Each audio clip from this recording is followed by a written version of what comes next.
Hello students, bio सिंपलेज में आपका स्वागत है। हम पढ़ रहे हैं माइक्रोब्स इन ह्यूमन वेलफेयर। और आज का हमारा टॉपिक है बायो फर्टिलाइजर्स। बायो फर्टिलाइजर क्या होते हैं? पहले तो हमको ये समझना है कि फर्टिलाइजर क्या होते हैं। तो फर्टिलाइजर वो चीज़ होती है वो जो सॉइल को की न्यूट्रिशनल वैल्यू को बढ़ा दे, जो सॉइल की फर्टिलिटी को बढ़ा दे। ठीक है, तो अब फर्टाइल सॉइल क्या होती है? जिस जमीन में पैदावार ज्यादा होती है क्रॉप की। ठीक है, हमने खेती की और उसकी जो एग्रीकल्चरल क्रॉप हमने उसमें उगाया और उसकी यील्ड ज्यादा हो गई, पैदावार ज्यादा हो गई, तो हम क्या कहेंगे? उसकी फर्टिलिटी अच्छी है, इसीलिए उसमें पैदावार ज्यादा हो गई है। तो वो चीज जो सॉइल की फर्टिलिटी को बढ़ा दे, ठीक है, उसको कहते हैं बायो, उसको कहते हैं फर्टिलाइजर। क्या कहते हैं? फर्टिलाइजर कहते हैं उसको। तो फर्टिलाइजर बेसिकली दो टाइप के होते हैं। एक तो होते हैं केमिकल केमिकल और दूसरे होते हैं बायोलॉजिकल। तो दो टाइप के फर्टिलाइजर हैं, केमिकल फर्टिलाइजर और बायोलॉजिकल फर्टिलाइजर। तो केमिकल फर्टिलाइजर क्या होते हैं? केमिकल फर्टिलाइजर केमिकल्स होते हैं जो कि फैक्ट्री में, इंडस्ट्री में बनाए जाते हैं। These are the synthetic chemicals, जिसमें पर्टिकुलर मिनरल होते हैं और वो हम जब ज़मीन में डालते हैं तो वो ज़मीन के अंदर उस मिनरल क्वांटिटी को, कंटेंट को बढ़ा देते हैं, उनकी न्यूट्रिशनल वैल्यू बढ़ा देते हैं सॉइल की। ठीक है, तो फिर उसमें जो भी मिनरल्स होंगे प्लांट उसको एब्जॉर्ब करेंगे और उनकी यील्ड ज़्यादा होगी, ग्रोथ अच्छी होगी। तो ये होते हैं केमिकल फर्टिलाइजर। तो केमिकल फर्टिलाइजर जो होते हैं एक्चुअली उनके बहुत सारे नुकसान होते हैं। ठीक है, जो अभी अभी हम आगे डिस्कस करने वाले हैं। तो केमिकल फर्टिलाइजर्स के बहुत सारे नुकसान हैं। एंड इसीलिए हमको बायो फर्टिलाइजर का इस्तेमाल करना है ताकि हम केमिकल फर्टिलाइजर को रिप्लेस कर सकें। हमको बायो फर्टिलाइजर का इस्तेमाल क्यों करना है? ताकि हम केमिकल फर्टिलाइजर को रिप्लेस कर सकें, इसीलिए बायो फर्टिलाइजर यूज करना है। तो हमारा ऑल्टरनेटिव है वो। ठीक है, तो सबसे पहले हम ये देख लेते हैं कि केमिकल फर्टिलाइजर के क्या नुकसान है, कि भाई हमको केमिकल फर्टिलाइजर को रिप्लेस करना क्यों है। जब वो अच्छे से काम कर रहे हैं तो हमको उसको रिप्लेस क्यों करना है? तो जो केमिकल फर्टिलाइजर होते हैं, एक तो वो टॉक्सिक होते हैं क्योंकि वो सिंथेटिक केमिकल हैं, तो they are toxic. They cause water and soil pollution. So water में जाएंगे तो वाटर पोल्यूशन करेंगे और सॉइल में तो पोल्यूशन कर ही रहे हैं वो। ठीक है, उसके बाद में जो ये केमिकल फर्टिलाइजर हैं, it can cause cancer and various disease in animals and human beings. Human beings में, एनिमल्स में अलग अलग टाइप की बीमारियां कॉज करते हैं और ये कैंसर भी कॉज कर सकते हैं। Okay, then they are expensive and costly. एक तो वो महंगे होते हैं और वो सॉइल की क्वालिटी को भी खराब करते हैं लॉन्ग टर्म में। लॉन्ग टर्म के अंदर केमिकल फर्टिलाइजर सॉइल का जो ओवरऑल उसकी क्वालिटी है उसको डैमेज करते हैं, खराब कर देते हैं। तो ये सारे इसके क्या है, नुकसान है केमिकल फर्टिलाइजर के इस्तेमाल करने के। तो हमको इसका कुछ ऑल्टरनेटिव चाहिए कि भाई हम ऐसा क्या करें जिससे हम केमिकल फर्टिलाइजर को रिप्लेस कर सकें। तो उसका जो रिप्लेसमेंट है वही है हमारा बायो फर्टिलाइजर। बायो फर्टिलाइजर उसका रिप्लेसमेंट है हमारा। ठीक है, चलिए अब आते हैं advantages of bio fertiliser. Bio fertiliser के एडवांटेजेस क्या हैं? तो पहला एडवांटेजेस है कि भाई दे आर नॉन टॉक्सिक। एक तो वो बिल्कुल भी जहरीले नहीं है, उनका कोई विषैला पदार्थ नहीं है। They are absolutely safe. Bio fertiliser की बात कर रहा हूँ मैं। They save our money. वो हमारा जो पैसा बर्बाद हो रहा है केमिकल फर्टिलाइजर में उसको बचा लेते हैं, तो वो हमारा पैसा भी बचाते हैं। फिर हम जो रिड्यूस और डिपेंडेंसी, जो हमारी केमिकल फर्टिलाइजर के ऊपर डिपेंडेंसी है उसको कम करते हैं। क्योंकि मोनोपोली हो गई ना एक तरीके से। अगर हम एक ही चीज यूज कर रहे हैं तो हमारे पास ऑप्शन ही नहीं है। तो हमारे पास ऑप्शन तो होना चाहिए। तो ऑप्शन क्या है हमारे पास? Bio fertiliser. ठीक है, उसके बाद में they are not harmful for the health of human and animals. वो इंसानों की और जानवरों की सेहत के लिए बिल्कुल भी नुकसानदायक नहीं होते हैं बायो फर्टिलाइजर। ठीक है, उसके बाद में दे maintain and increase the quality of soil in long term. और ऊपर से वो सॉइल की जो ओवरऑल नेचर कह लो, उसकी क्वालिटी कह लो, उसका जो फर्टिलिटी कह लो, उसको लॉन्ग टर्म में बहुत अच्छा इंप्रूव करती है और मेंटेन करती है और डैमेज नहीं करती है।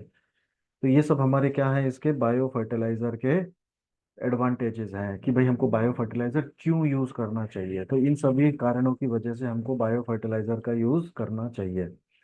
बायो फर्टिलाइजर कौन कौन हो सकते हैं? तो बायो फर्टिलाइजर जो है बेसिकली तीन टाइप के होते हैं। तो बैक्टीरिया, फंगस एंड साइनोबैक्टीरिया। तो बैक्टीरिया भी बायो फर्टिलाइजर की तरह काम करते हैं, फंगस भी बायो फर्टिलाइजर की तरह काम करते हैं, और साइनोबैक्टीरिया भी बायो फर्टिलाइजर की तरह काम करते हैं। ठीक है। तो चलिए आगे देखते हैं इनके एग्जाम्पल्स क्या क्या हैं। तो ये है हमारा बायो फर्टिलाइजर का चार्ट। इसमें क्या है, बैक्टीरिया में हमारे पास दो टाइप के बैक्टीरिया होते हैं। ठीक है, पहले मैं आपको एक चीज़ क्लियर कर दूं कि इन तीनों के ऊपर मैं स्पेशल अलग से डिटेल वीडियो बनाने वाला हूं। यहाँ पे सिर्फ हम जनरल बायो फर्टिलाइजर के बारे में समझ रहे हैं कि भाई बायो फर्टिलाइजर होता क्या है और उसकी टाइप्स क्या हैं। इन सब के ऊपर स्पेशल अलग अलग वीडियो बनेगा इससे आगे। तो डिटेल के लिए आप प्लीज़ वो वीडियो देखिए, अभी के लिए फिलहाल हमारा इंट्रोडक्टरी पार्ट है। तो बैक्टीरिया कितने टाइप के होते हैं हमारे पास? दो टाइप के हैं, एक तो सिम्बायोटिक और फ्री लिविंग। सिम्बायोटिक बैक्टीरिया वो होते हैं जो दूसरे किसी ऑर्गेनिज्म पे डिपेंडेंट होते हैं, और वो दोनों एक दूसरे के लिए फायदेमंद है। बैक्टीरिया को जैसे मान लीजिए बैक्टीरिया है, वो किसी पे डिपेंडेंट है। ठीक है, होस्ट पे, किसी पे होस्ट पे। तो बैक्टीरिया से होस्ट को भी फायदा है और होस्ट को बैक्टीरिया से फायदा है, दोनों को एक दूसरे से फायदा है।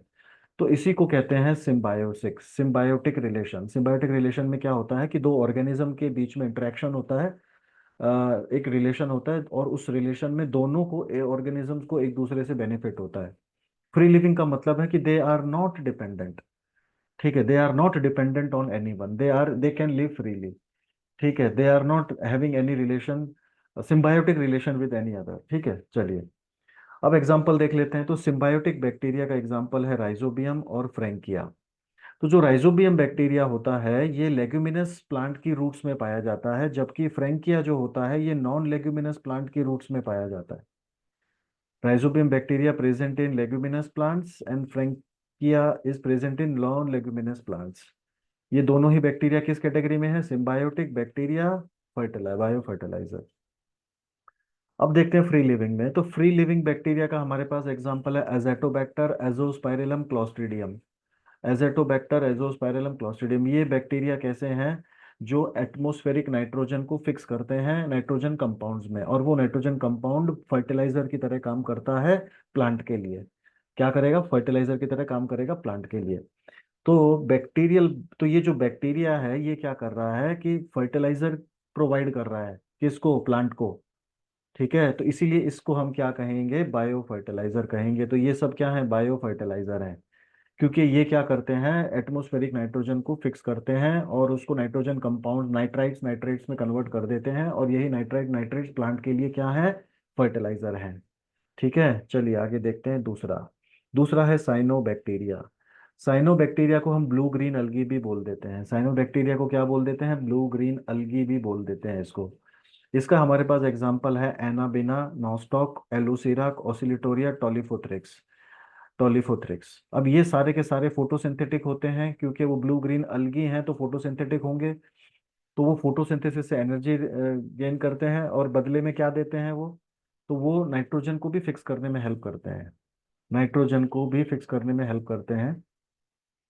ठीक है, और दूसरे मिनरल्स भी प्रोवाइड करते हैं प्लांट को। तो एक तरीके से ये सब किसकी तरह काम कर रहे हैं? फर्टिलाइजर प्रोवाइड कर रहे हैं प्लांट को। तो ये क्या कहलाएंगे? They all are said to be bio fertilizers. Bio fertilizers हम इनको कहते हैं। ठीक है।